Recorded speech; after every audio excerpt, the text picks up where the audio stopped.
నేను చేసే ప్రార్థనకు జవాబు ఎందుకు రావట్లేదు అనుకుంటున్నారా నేస్తం? కయ్యను అర్పించిన అర్పణను దేవుడు ఎందుకు అంగీకరించలేదంటే కయ్యనులో సత్క్రియలు లేవు కాబట్టి. సత్క్రియలు అంటే మంచి పనులు నేస్తం.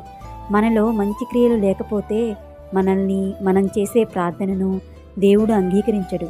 అందుకే నేస్తం మనం సత్క్రియలు కలిగి నడుచుకోవాలి. మనం వ్యాపారం చేస్తున్నప్పుడు ఇతరులను మోసం చేయకూడదు నేస్తం. కొంతమంది ఉద్యోగం చేస్తూ ఉంటారు. మనం ఉద్యోగం చేస్తూ ఉన్నప్పుడు వారి దగ్గర నమ్మకంగా పనిచేయాలి. ఎవరి దగ్గర లంచాలు తీసుకోకూడదు.